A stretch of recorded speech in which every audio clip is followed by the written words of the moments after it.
Selamat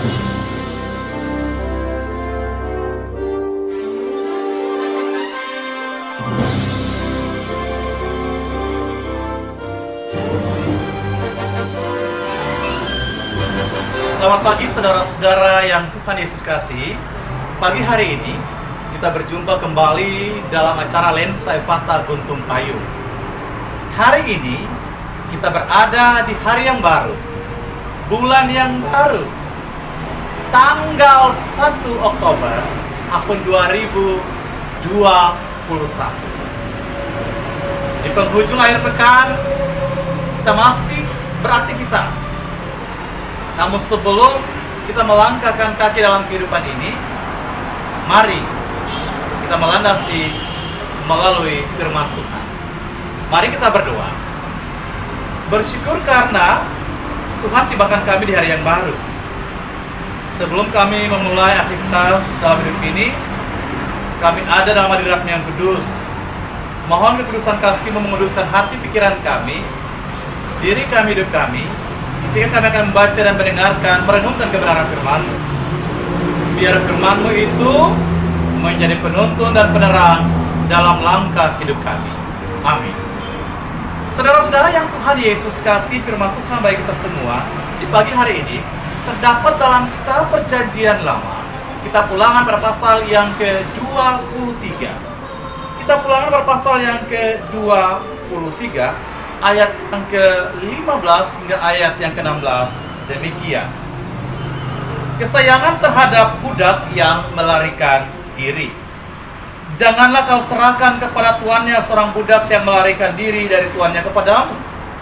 Bersama-sama engkau ia boleh tinggal di tengah kamu, di tempat yang dipilihnya, di salah satu tempatmu yang dirasanya baik. Janganlah engkau menindas dia. Bapak Ibu saudara-saudara yang Tuhan Yesus kasihi, hari ini 1 Oktober tahun 2021. Hari ini kita memperingati Hari Kesaktian Pancasila. Hari ini kita dibawa kembali pada peristiwa G30S PKI yang terjadi pada tanggal 30 September, satu hari sebelumnya, di mana terjadi penculikan para jenderal terbaik di Indonesia saat itu. Tema kita memanusiakan manusia. Peristiwa G30S PKI menjadi peristiwa yang sangat-sangat melukai perasaan setiap orang, bahkan juga masyarakat Indonesia.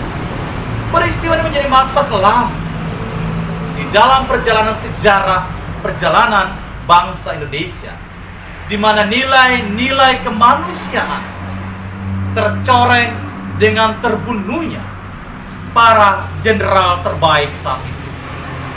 Nyawa manusia, saudara-saudara, seakan-akan tidak berharga di hadapan manusia yang lain. Memanusiakan manusia berarti, saudara-saudara yang Tuhan Yesus kasihi, kita harus menghargai, kita harus menghormati, kita harus melindungi, dan kita harus hidup tolong-menolong di antara sesama, di antara satu dengan yang lain dalam hidup ini. Bukan sebaliknya, memperlakukan orang lain, memperlakukan manusia yang lain dengan tidak baik di tengah-tengah kehidupan ini. Sebagai contoh, saudara-saudara, di rumah kita mungkin kita punya yang namanya, atau ada yang namanya asisten rumah tangga. Atau mungkin saja ada saudara-saudara kita yang tinggal dengan kita di kediaman kita masing-masing. Kehadiran mereka, Bapak Ibu, sangat membantu kita untuk pekerjaan-pekerjaan di rumah yang mungkin kadang kita tidak mampu melakukannya atau karena kita malas. Tapi Bapak Ibu, kadang perlakuan kita kepada mereka atau orang-orang ini tidak baik, sama seperti perlakuan yang terjadi pada para jenderal dalam peristiwa G30S PKI. Bahkan tidak jarang saudara-saudara, kata-kata yang tidak pantas juga kita keluarkan kepada mereka. Firman Tuhan saat ini mengajarkan kita bagaimana memanusiakan manusia dalam perjalanan hidup ini dan dalam hubungan kita dengan orang lain. Bagaimana kehadiran kita dalam hidup ini harus menjadi berkat bagi orang lain, harus menjadi berkat dan menghadirkan damai sejahtera di tengah-tengah kehidupan ini. Menjadi berkat Bapak Ibu berarti kita hadir dan menolong, membantu, mengasihi sesama.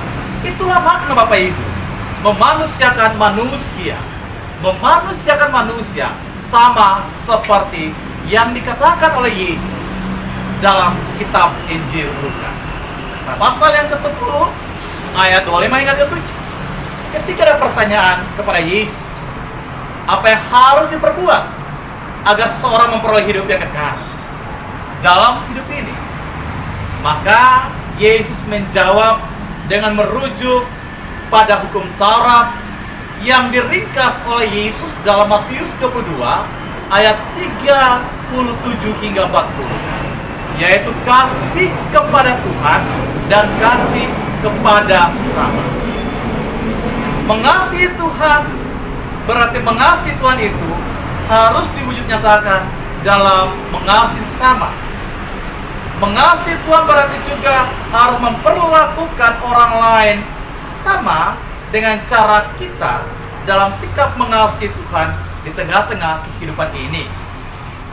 Karena saudara-saudara yang Tuhan Yesus kasihi, mari memperlakukan orang lain sebagai sesama dengan baik di dalam hidup kita, seperti Tuhan juga memperlakukan kita dengan baik di dalam menjalani hidup ini melalui kasih dan penyertaannya.